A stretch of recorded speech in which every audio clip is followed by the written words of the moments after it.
Today we pit Bolo's muscle-bound menace against Michel's ponytail-powered mayhem from Kickboxer. But who's the best martial arts villain? Let's let this over-the-top 5-round battle decide once and for all.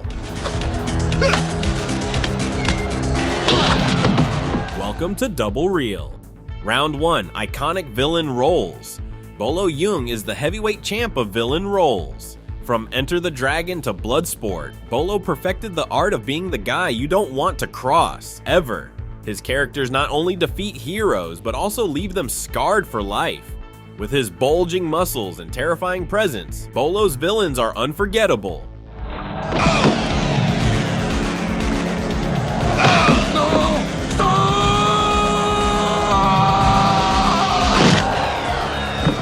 On the other hand, Michel Qissi is awesome as Tong Po. The evil ponytail kicking the pylons and his villainous laugh made him an iconic figure. The character of Tong Po is not just physically intimidating, but psychologically disturbing, with his sadistic enjoyment of causing pain.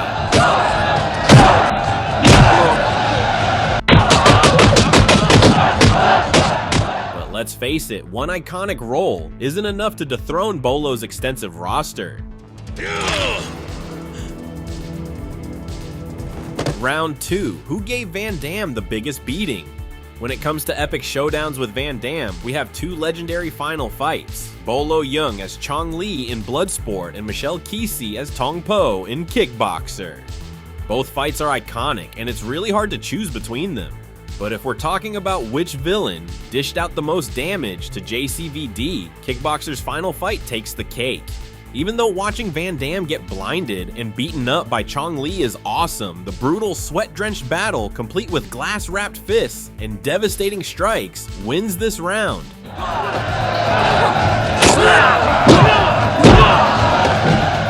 Round 3, on-screen presence.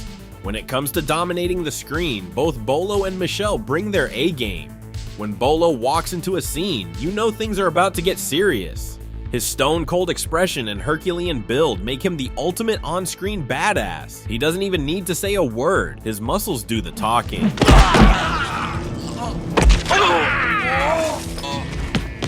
Michel, on the other hand, doesn't need muscles. He instead uses his body as a weapon while playing it cool, with a quiet intensity that's equally chilling. His portrayal of Tong Po was so convincing, everyone was led to believe he was real, making him seem even more terrifying. It's too close to call, so this round is a draw. Round 4, physique and power. Bolo Yeung's physique is legendary. Those muscles look like they were sculpted from granite, making him a walking definition of power.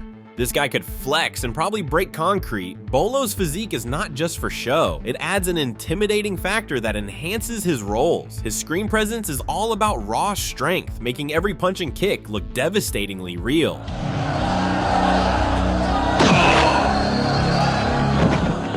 Michel Qissi, while fit, doesn't have the same imposing build. He's more of a practical fighter, with a physique that's good for actual combat rather than just looking intimidating. Let's be honest though, Michel just doesn't match up to Bolo's level of muscularity. Bolo's sheer size and power dominate this round. You break my record, now I break you, like I break your friend. Round 5, toughest opponents. On one side we have Bolo, who has faced some of the toughest heroes in martial arts cinema. He's gone up against John Saxon, Cynthia Rothrock, Brandon Lee, Martin Kove, Jean-Claude Van Damme, and many more. Down in 3. Michel Qissi, on the other hand, has faced Van Damme too, which is no small feat. He also faced Bolo in Bloodsport, but beyond that, his list of rivals isn't as star-studded. Bolo has taken on the best of the best, so he wins this round.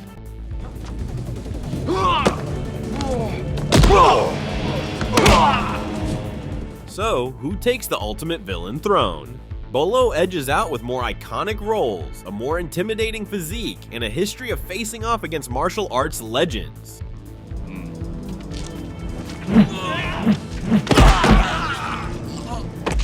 Thanks for watching, and don't forget to like and subscribe for more awesome content.